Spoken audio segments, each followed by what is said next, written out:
നമ്മളുടെ പ്രിയങ്കരിയായ നേതാവ്, ഇന്ത്യൻ ജനാധിപത്യത്തിന്റെ കാവലാലും ആൾരൂപവുമായ ശ്രീമതി പ്രിയങ്ക ഗാന്ധി ഈ മലയോര മേഖലയിലെ ജനാധിപത്യ വിശ്വാസികളെ അഭിസംബോധന ചെയ്തുകൊണ്ട് സംസാരിക്കുന്നു. നിങ്ങളോട് സംസാരിക്കുന്നതിന് വേണ്ടി നമ്മുടെ പ്രിയങ്കരിയായ നേതാവ് ശ്രീമതി പ്രിയങ്ക ഗാന്ധിയെ ക്ഷണിക്കുന്നു.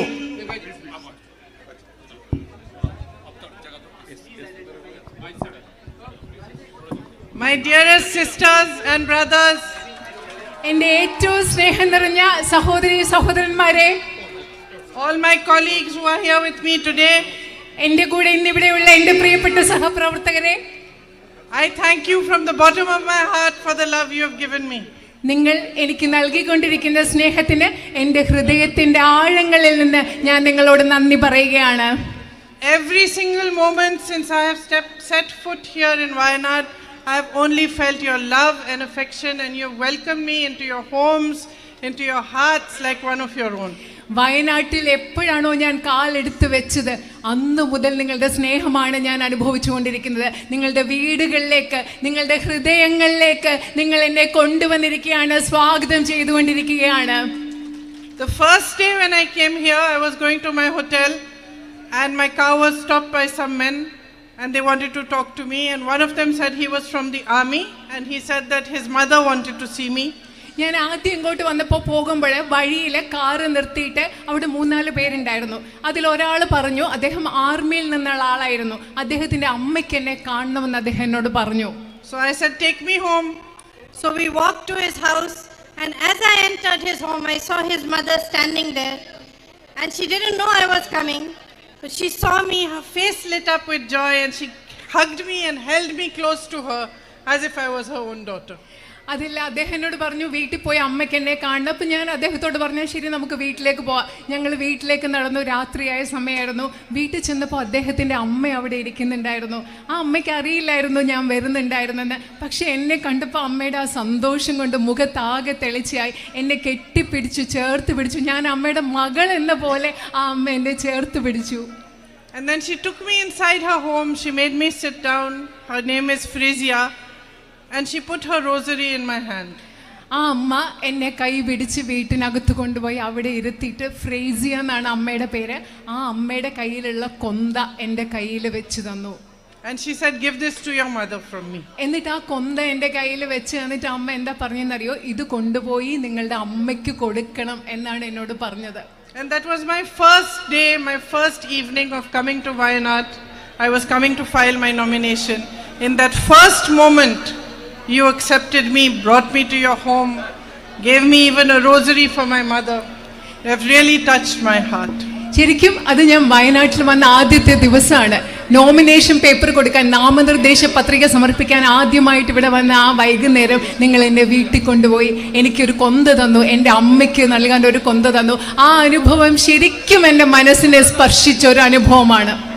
But I was not surprised because I know the history of Wayanad. പക്ഷെ അത് ആ ഒരു അനുഭവം വന്നപ്പോൾ എനിക്ക് അതിശയം ഉണ്ടായില്ല. കാരണം എനിക്ക് വയനാടിൻ്റെ ചരിത്രം എന്താണെന്ന് അറിയാം. I know how the people of Wayanad have always stood for what is right.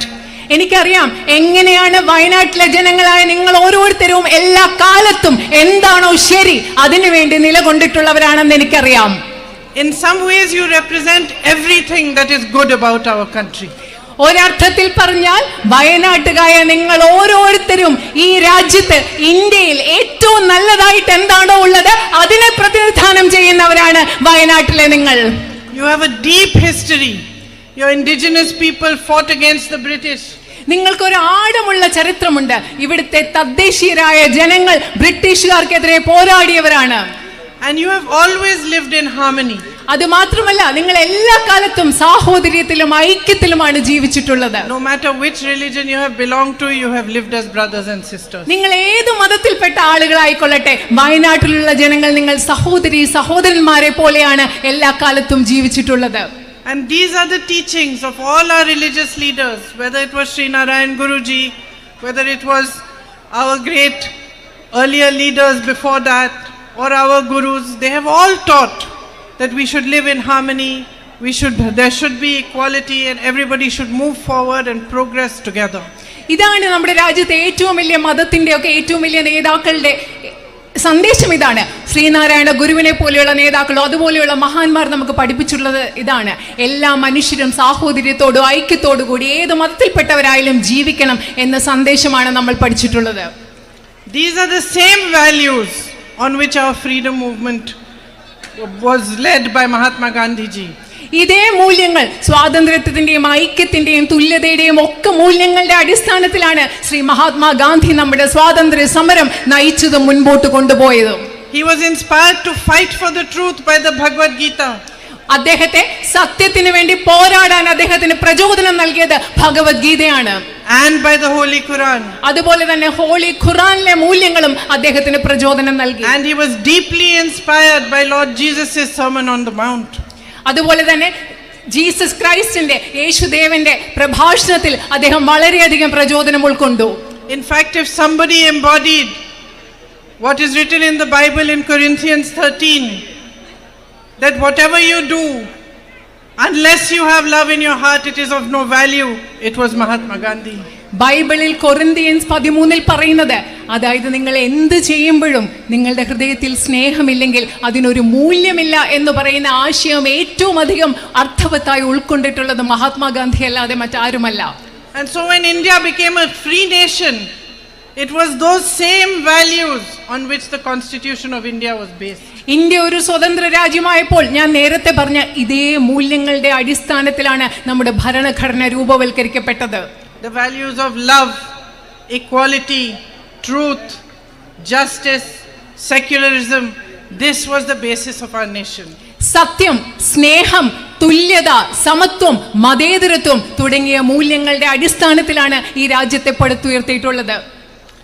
And decades later today, our fight is for those values. ഇന്ന് നമ്മുടെ രാജ്യത്തിന് സ്വാതന്ത്ര്യം കിട്ടി ദശാബ്ദങ്ങൾ കഴിഞ്ഞ ശേഷം ഇന്ന് നമ്മൾ നടത്തുന്ന പോരാട്ടം ഇതേ മൂല്യങ്ങൾക്ക് വേണ്ടിയുള്ള പോരാട്ടമാണ്.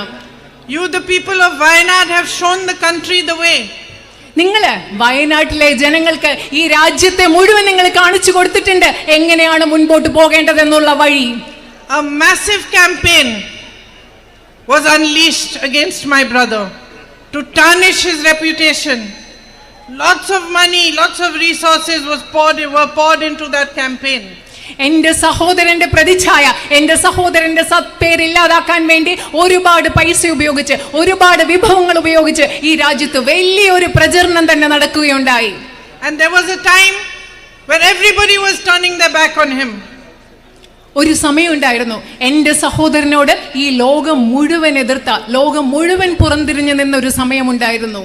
And that is when all of you, each one of you who voted for him, who supported him, who loved him, who gave him courage and affection, stood for what is right. ഈ ലോകം മുഴുവൻ എന്റെ സഹോദരനോട് പുറംതിരിഞ്ഞു നിന്ന സമയത്താണ് വയനാട്ടുകാരായ നിങ്ങൾ ഓരോരുത്തരും അദ്ദേഹത്തിന് നിങ്ങളുടെ സ്നേഹം, നിങ്ങളുടെ വോട്ട്, നിങ്ങളുടെ ധൈര്യം, നിങ്ങളുടെ പിന്തുണ അദ്ദേഹത്തിന് നിങ്ങൾ നൽകിയത്. What everybody is seeing today, you saw then 5 years ago.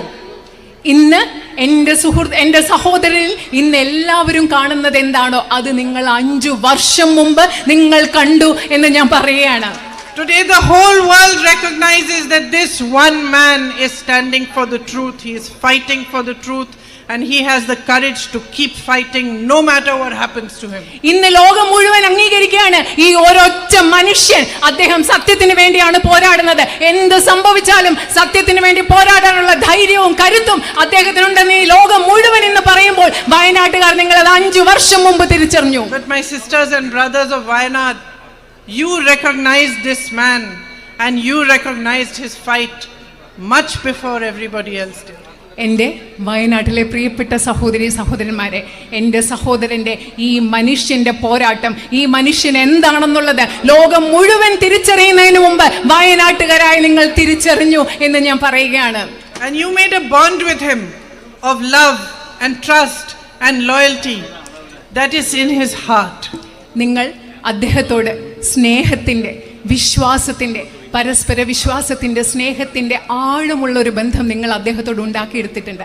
ആ ബന്ധം അദ്ദേഹത്തിൻ്റെ ഹൃദയത്തിൽ എപ്പോഴുമുള്ള ഒരു ബന്ധമാണ്. He and all of us in his family are deeply, deeply grateful to you for what you did for him. അദ്ദേഹം മാത്രമല്ല, ഞങ്ങളുടെ കുടുംബത്തിലെ ഓരോ അംഗവും വയനാട്ടുകാരായി നിങ്ങൾ അദ്ദേഹത്തിന് വേണ്ടി എന്താണോ ചെയ്തത്, വയനാട്ടുകാരായി നിങ്ങൾ അദ്ദേഹത്തിന് വേണ്ടി എന്താണോ ചെയ്തത്, അതിനുവേണ്ടി ഞങ്ങൾ ഓരോരുത്തരോടും നിങ്ങളോട് എന്നെന്നും കടപ്പെട്ടിരിക്കുന്നവരായിരിക്കുമെന്ന് ഞാൻ പറയുകയാണ്. It is you who gave him the courage to walk 4,000 kilometers across India in the name of unity and peace. ഐക്യത്തിന് വേണ്ടി സമാധാനത്തിന് വേണ്ടി ഈ രാജ്യം മുഴുവൻ 4000 കിലോമീറ്റർ നടക്കാനുള്ള ധൈര്യം എന്റെ സഹോദരന് കൊടുത്തത് വയനാട്ടുകാരായ നിങ്ങളാണ്.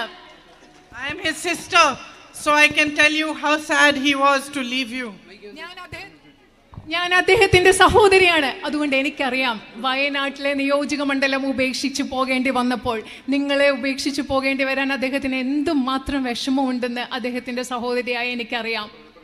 And for me, there is no greater example than what kind of relationship people and their leaders should have than the relationship between Rahul and you.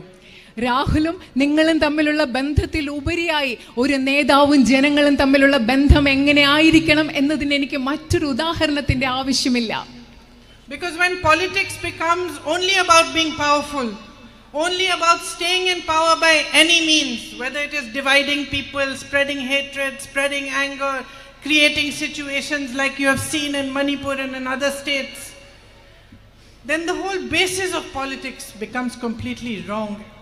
രാഷ്ട്രീയം എന്ന് പറയുന്നത് ഏത് വിധേയം അധികാരത്തിൽ നിലനിൽക്കുന്നതിന് വേണ്ടി, അധികാരം നേടുന്നതിന് വേണ്ടി ജനങ്ങളെ വിഭജിച്ചുകൊണ്ട്, നിങ്ങൾ മണിപ്പൂരിൽ കാണുന്നത് പോലെ ജനങ്ങളെ വിഭജിച്ചുകൊണ്ട് മുൻപോട്ട് പോകുമ്പോൾ രാഷ്ട്രീയത്തിന്റെ അടിസ്ഥാനം തന്നെ തെറ്റായി മാറുന്നു. When there is no respect for people, those very people who have put you in power, those very people who have put you in the position to be a minister or an MLA or an MP or a prime minister, when you lose respect for those very people, then you lose respect for the nation and for the country. നിങ്ങളെ മന്ത്രിയാക്കിയ, നിങ്ങളെ MLA ആക്കിയ, നിങ്ങളെ പ്രധാനമന്ത്രിയാക്കിയ ജനങ്ങളോട്, ഈ രാജ്യത്തെ ജനങ്ങളോടുള്ള ബഹുമാനം, നിങ്ങൾക്ക് അടിസ്ഥാന ബഹുമാനം നഷ്ടപ്പെടുമ്പോൾ നിങ്ങൾക്ക് ഈ രാജ്യത്തോടുള്ള അടിസ്ഥാനപരമായ ബഹുമാനമാണ് നഷ്ടപ്പെടുന്നത്. Today all of us standing on this stage in front of you know in our hearts that we can't stand here unless you support us. ഇന്ന് ഈ സ്റ്റേജിൽ നിൽക്കുന്ന എല്ലാവർക്കും, ഞങ്ങൾ എല്ലാവർക്കും ഹൃദയത്തിന്റെ ആഴങ്ങളിൽ അറിയാം, നിങ്ങൾ ഞങ്ങളെ പിന്തുണച്ചില്ലെങ്കിൽ ഈ വേദിയിൽ നിന്ന് നിൽക്കാൻ ഞങ്ങൾക്ക് പറ്റില്ല എന്നുള്ളത് ഞങ്ങൾക്ക് ആഴത്തിൽ അറിയാം. This is not our greatness or our power that we are standing here. It is your greatness, it is your power that we are reflecting back to you. ഞങ്ങൾ ഈ വേദിയിൽ നിൽക്കുന്നത് ഞങ്ങളുടെ മഹത്വമല്ല, ഞങ്ങളുടെ ശക്തിയല്ല, ഇത് നിങ്ങളുടെ ശക്തിയാണ്. നിങ്ങളുടെ ശക്തി കൊണ്ട്, നിങ്ങളുടെ മഹത്വം കൊണ്ടാണ് ഞങ്ങൾ ഇവിടെ നിൽക്കുന്നത്. നിങ്ങളുടെ ശക്തിയും മഹത്വവും പ്രതിഫലിപ്പിച്ച് നിങ്ങളിലേക്ക് തരികയാണ് ഇവിടെ നിന്ന് ഞങ്ങൾ ചെയ്യുന്നത്. But what are we seeing in our country? What kind of politics are we seeing today? For the last 10 years, what is it that we have all witnessed? പക്ഷെ നമ്മൾ ഇന്ന് നമ്മുടെ രാജ്യത്ത് എന്താണ് കണ്ടുകൊണ്ടിരിക്കുന്നത്? ഏത് തരത്തിലുള്ള ഒരു രാഷ്ട്രീയമാണ് നമ്മുടെ രാജ്യത്ത് കണ്ടുകൊണ്ടിരിക്കുന്നത്? കഴിഞ്ഞ 10 വർഷങ്ങളായി നമ്മൾ എന്തിനാണ് സാക്ഷിയായിക്കൊണ്ടിരിക്കുന്നത്? We have witnessed complete disrespect for the people of India. നമ്മൾ ഈ കഴിഞ്ഞ 10 വർഷങ്ങളായി കണ്ടുകൊണ്ടിരിക്കുന്നത് ഈ രാജ്യത്തെ ജനങ്ങളോട് പൂർണ്ണമായ ബഹുമാനമില്ലാത്ത ഒരു അവസ്ഥയാണ്. All the policies that the BJP government, Modi ji's government are making are being made for the benefit of his 5 or 6 big businessmen friends. Narendra Modi ഗവൺമെന്റിന്റെ എല്ലാ നയങ്ങളും അദ്ദേഹത്തിന്റെ 5 or 6 ബിസിനസ്സുകാരായ, വ്യവസായികളായ സുഹൃത്തുക്കളുടെ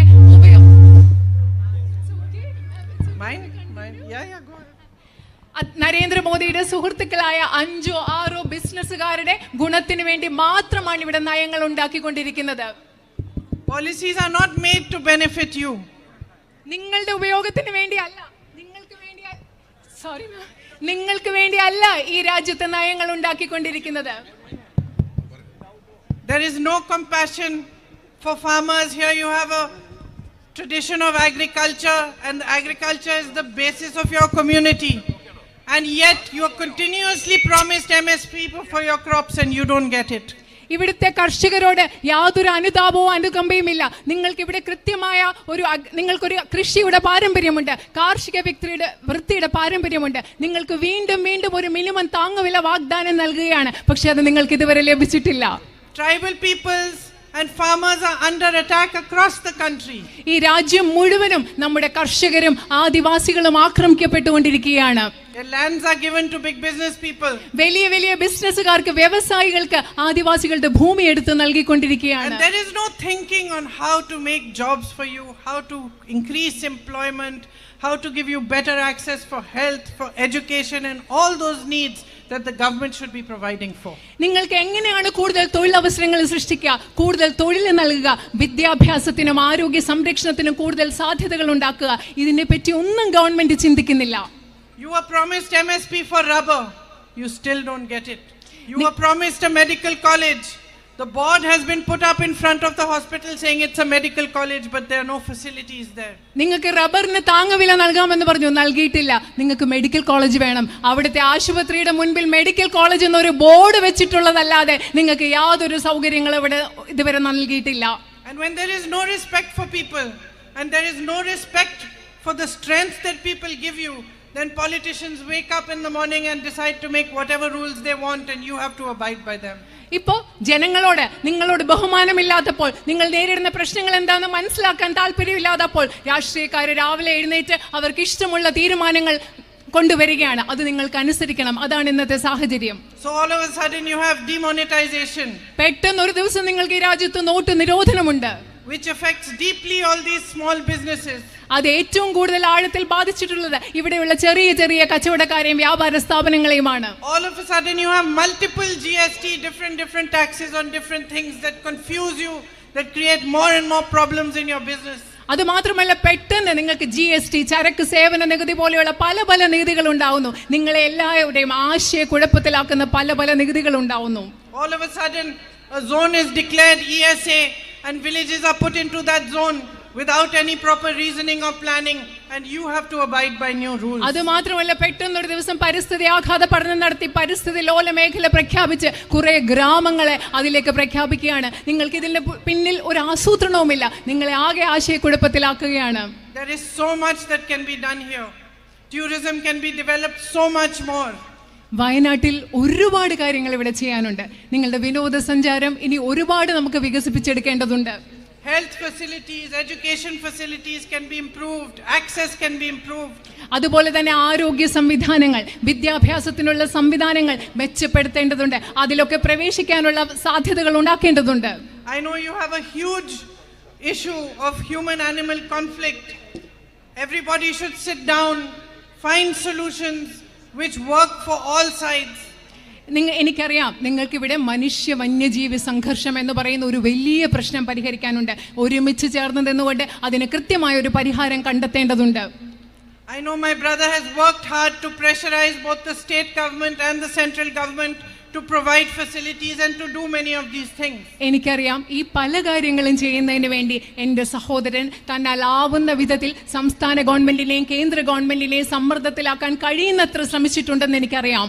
But the starkest example of a flawed politics is that when Wayanad went through such a terrible tragedy, when Rahul and I came here, I met with people who had lost their whole families, young children whose whole families had been wiped out, families whose whole livelihood, their homes, everything had been washed away by the landslide. It was a tragedy that even shook us up so much, and we travel around the country, we see so much pain, so much suffering. But it shook us because we have never seen such a great tragedy happen in such a small area where so many families have been affected all at once. വയനാട്ടിൽ നടന്ന നമ്മൾ എങ്ങും കണ്ടിട്ടില്ലാത്ത ഒരു ദുരന്തം, ഒരു വലിയ ഇവിടെ മണ്ണിടിച്ചിലുണ്ടായ വലിയ ദുരന്തം നടന്ന രാഹുലും ഞാനും ഇവിടെ വന്നപ്പോൾ മനുഷ്യർ ജീവിതം എല്ലാം നഷ്ടപ്പെട്ട മനുഷ്യർ, കുഞ്ഞുങ്ങളെ എല്ലാം നഷ്ടപ്പെട്ട കുഞ്ഞുങ്ങൾ, കുടുംബത്തെ മുഴുവൻ നഷ്ടപ്പെട്ട മനുഷ്യർ, ഇത് ഞങ്ങളെ ആകെ ഉലച്ചു. ഞങ്ങൾ ഈ രാജ്യം മുഴുവൻ സഞ്ചരിക്കുന്നവരാണ്. ഈ ദുഃഖം കാണുമ്പോൾ ഇത്രയും ചെറിയ സ്ഥലത്തുണ്ടായ ഇത്രയും വലിയൊരു ദുരന്തത്തിൻ്റെ വ്യാപ്തി രാഹുലിനെയും എന്നെ ഇവിടെ വന്നപ്പോൾ വല്ലാതെ ഉലച്ചു കളഞ്ഞു. And the Prime Minister also came here during that tragedy. He also met those victims. But he did not send the funds that were required to help them. ശരിക്കും പറഞ്ഞാൽ ഈ രാജ്യത്ത് ജനങ്ങളെ ബഹുമാനിക്കാത്ത ഒരു രാഷ്ട്രീയത്തിന്റെ ഉദാഹരണമാണ് പ്രധാനമന്ത്രി ഇവിടെ വന്നു. അവിടെ ദുരന്തബാധിതരായ ആളുകളെ കണ്ടു, അതിജീവിതരെ കണ്ടു. പക്ഷെ അവർക്ക് വേണ്ട കൃത്യമായ സഹായം, സാമ്പത്തിക സഹായം നൽകാൻ അദ്ദേഹം തയ്യാറായില്ല ഇതുവരെ. And so I go back to sister standing here. I go back to the Corinthians 13. It says that if you do acts of goodness but you don't have love in your heart, then you are just a clanging cymbal.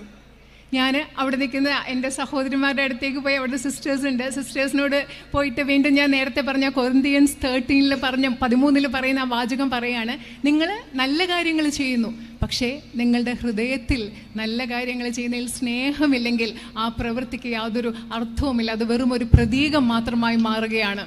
And what bigger symbol of this can it be that the Prime Minister comes here, he meets the victims of the tragedy, he promises them he is going to help, and then for months he does not send the funds to help them. അതുപോലെ ഹൃദയത്തിൽ സ്നേഹമില്ലാതെ ഒരു കാര്യം ചെയ്യുന്നതിൽ നിങ്ങൾക്ക് ഏത് വേറെ ഉദാഹരണം വേണം? പ്രധാനമന്ത്രി ഇവിടെ വന്നു, ഈ ദുരന്തബാധിതരായ ആളുകളെ സന്ദർശിച്ചു, അവർക്ക് എല്ലാ സഹായവും വാഗ്ദാനം ചെയ്തു, പക്ഷെ ദിവസങ്ങൾ മാസങ്ങളായിട്ടും ഇതുവരെ അവർക്ക് വേണ്ട സഹായം കൊടുത്തിട്ടില്ല എന്നതിൽ പരം മറ്റൊരു ഏത് ഉദാഹരണമാണ് നിങ്ങൾക്ക് വേണ്ടത്? So this strain of politics that is prevalent in the country today, in which only power matters and people do not matter, needs to be changed. അതുകൊണ്ട് ഈ രാജ്യത്ത് ഇന്ന് നിലനിൽക്കുന്ന രാഷ്ട്രീയം, അതില് ജനങ്ങൾക്ക് പ്രാധാന്യമില്ലാത്ത, അധികാരത്തിന് മാത്രം പ്രാധാന്യമുള്ള ഈ രാഷ്ട്രീയം, ഇന്ന് നിലനിൽക്കുന്ന രാഷ്ട്രീയം മാറിയേ പറ്റൂ ഈ രാജ്യത്ത്. You need to remind the country, you need to remind the leaders of the BJP that it is the people who have power in a democracy. നിങ്ങൾ ഈ രാജ്യത്തെ നിങ്ങൾ മനസ്സിലാക്കി കൊടുക്കണം, ഈ രാജ്യത്തെ ഓർമ്മിപ്പിക്കണം, ബിജെപിയെ നിങ്ങൾക്ക് ഓർമ്മിപ്പിക്കണം, ഒരു ജനാധിപത്യത്തിൽ അധികാരം എന്ന് പറയുന്നത് ജനങ്ങളുടെ കയ്യിലാണെന്ന് ബിജെപിയെയും ഈ രാജ്യത്തെ നിങ്ങൾ ഓർമ്മിപ്പിക്കണം. And your greatest power is your vote. നിങ്ങളുടെ ഏറ്റവും വലിയ ശക്തി എന്ന് പറയുന്നത് നിങ്ങളുടെ വോട്ടാണ്. This is the power the Constitution has given you to change your futures. നിങ്ങളുടെ ഭാവി മാറ്റാൻ വേണ്ടി ഇന്ത്യൻ ഭരണഘടന നിങ്ങൾക്ക് നൽകിയിട്ടുള്ള ശക്തിയാണ് നിങ്ങളുടെ വോട്ട് എന്ന് പറയുന്നത്. I want to help you to chart a new future for yourselves. നിങ്ങൾക്ക് വേണ്ടി ഒരു ഭാവി ഉണ്ടാക്കിയെടുക്കാൻ, ഒരു ഭാവി രൂപവൽക്കരിക്കാൻ, അതിന് വഴിയൊരുക്കാൻ ഞാൻ നിങ്ങളെ സഹായിക്കാൻ, നിങ്ങളോടൊപ്പം നിൽക്കാൻ എനിക്ക് ആഗ്രഹമുണ്ട്. I want to reach out to as many of you as I can. Come to your homes, understand your issues, understand the depth of your problems. I want to know which are the biggest issues and how we can tackle them and how we can move forward to pressurize the governments to act on your behalf. എനിക്ക് എന്നാൽ ആവുന്ന വിധത്തിൽ കഴിയുന്നിടത്തോളം നിങ്ങളെ നേരിട്ട് കാണണം.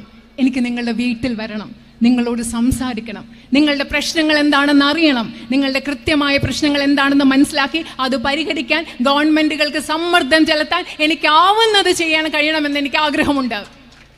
We don't have a government in the center and we don't have a government in the state. കേന്ദ്രത്തിലും സംസ്ഥാനത്തിലും നമുക്കിപ്പോൾ government അധികാരത്തിലില്ല. But we have the strength of your voice. And I can raise your voice at every platform. I can raise your voice in parliament. I can ask for what you want, demand for your needs on every platform possible. നമുക്ക് രണ്ട് ഗവൺമെന്റുകൾ അധികാരത്തിലുണ്ടെങ്കിൽ ഇല്ലെങ്കിലും നമുക്ക് നിങ്ങളുടെ ശബ്ദത്തിന്റെ കരുത്തുണ്ട്. ആ ശബ്ദത്തിന്റെ കരുത്തിൽ നിങ്ങളുടെ പ്രശ്നങ്ങൾ ഇന്ത്യൻ പാർലമെന്റിലും സാധ്യമായ ഏത് വേദിയിലും ഉയർത്താനും നിങ്ങളുടെ പ്രശ്നങ്ങൾ പരിഹരിക്കുന്നതിന് വേണ്ടി പോരാടാനും എനിക്ക് സാധിക്കും. For me your love is sacred. എന്നെ സംബന്ധിച്ചിടത്തോളം നിങ്ങളുടെ വയനാട്ടുകാരുടെ സ്നേഹം എന്ന് പറയുന്നത് പരിപാവനമായി, പുണ്യമായി ഞാൻ കരുതുന്നു. Each one of you is a responsibility for me. Each one of you is a duty. Each one of you symbolizes a trust and faith that you are placing in me, and I will not let you down. എന്നെ സംബന്ധിച്ചിടത്തോളം നിങ്ങൾ ഓരോരുത്തരും എന്ന് പറയുന്നത് എൻ്റെ ഉത്തരവാദിത്തമാണ്. നിങ്ങൾ ഓരോരുത്തരും എന്ന് പറയുന്നത് എൻ്റെ കടമയാണ്. നിങ്ങൾ ഓരോരുത്തരും എനിക്ക് നിങ്ങളോടുള്ള ഉത്തരവാദിത്വത്തിൻ്റെ, നിങ്ങൾ എന്നിൽ അർപ്പിക്കുന്ന വിശ്വാസത്തിൻ്റെ, സ്നേഹത്തിൻ്റെ പ്രതീകമാണ്. ഞാൻ ഒരിക്കലും വയനാട്ടുകാരായ നിങ്ങളെ നിരാശപ്പെടുത്തില്ല. I see so many young girls and boys the age of my own children. I know how you are well educated. Your parents have worked hard to educate you. ഇവിടെ ഞാൻ ഒരുപാട് ചെറുപ്പക്കാരായ ആൺകുട്ടികളെയും പെൺകുട്ടികളെയും കാണുന്നത് എൻ്റെ മക്കളുടെ പ്രായമുള്ള ആൺകുട്ടികളും പെൺകുട്ടികളാണ്. എനിക്കറിയാം നിങ്ങളുടെ അച്ഛനമ്മമാർ നിങ്ങളെ പഠിപ്പിക്കാൻ വേണ്ടി എത്രമാത്രം കഷ്ടപ്പെട്ടിട്ടുണ്ടെന്ന് എനിക്കറിയാം. And for me it would be a mission to provide you, to help you to get a better future for yourselves. ഇവിടെയുള്ള ആൺകുട്ടികൾക്കും പെൺകുട്ടികൾക്കും നിങ്ങളെ സഹായിക്കുക, നിങ്ങൾക്ക് മികച്ച ഒരു ഭാവി ഉണ്ടാക്കി എടുക്കുക എന്നത് എൻ്റെ ഒരു നിയോഗമായിട്ട് ഞാൻ കണക്കാക്കുന്നു. Like that little girl there, I would like to see her grown up and independent and earning for herself. അവിടെയുള്ളൊരു ചെറിയ പെൺകുട്ടിയെ കണ്ടോ? ഞാൻ അവള് വളർന്ന് വലുതാകുമ്പോൾ സ്വന്തമായിട്ട് വരുമാനം ഉണ്ടാക്കി സ്വതന്ത്രയായി ജീവിക്കുന്ന ഒരു പെൺകുട്ടിയായിട്ട് അവളെ കാണാൻ ഞാൻ ആഗ്രഹിക്കുന്നു. And I look forward to a journey with you of understanding, of respect, and of fighting for whatever you want and whatever you feel are your strongest needs over here. നമ്മൾ രണ്ടുപേരും കൂടെ ഒരുമിച്ചുള്ള മനസ്സിലാക്കലിൻ്റെ, ബഹുമാനത്തിൻ്റെ, സ്നേഹത്തിൻ്റെ ഒരു യാത്ര. നിങ്ങളുടെ പ്രശ്നങ്ങൾ മനസ്സിലാക്കി അതിന് കഴിയുന്ന വിധത്തിൽ പരിഹാരം കണ്ടെത്താൻ വയനാട്ടുകാരോടൊപ്പമുള്ള സ്നേഹത്തിൻ്റെയും യാത്രയുടെ, സ്നേഹത്തിൻ്റെ മനസ്സിലാക്കലിൻ്റെ ഒരു യാത്രയിലേക്ക് ഞാൻ ഉറ്റുനോക്കുകയാണ്. Thank you for your love and affection, and thank you for waiting for me here today and for listening to me. നിങ്ങളുടെ സ്നേഹത്തിനും ഇഷ്ടത്തിനും വളരെയധികം നന്ദി. എന്നെ കാത്തു നിന്നതിനും എന്നെ ശ്രവിച്ചതിനും കേട്ടതിനും വളരെയധികം നന്ദി. നന്ദി. I am very grateful to you. ഞാൻ നിങ്ങളോട് വളരെയധികം കടപ്പെട്ടിരിക്കുന്നു. നന്ദി. They're saying that I am speaking too long. Should I speak less? No. This is a hard touch. ഞാൻ ഒരുപാട് സംസാരിക്കുന്നു എന്നാണ് പറയുന്നത്. നീണ്ട് നിങ്ങളോട് ചോദിക്കുകയാണ് അത് കൂടിപ്പോയോ എന്ന്.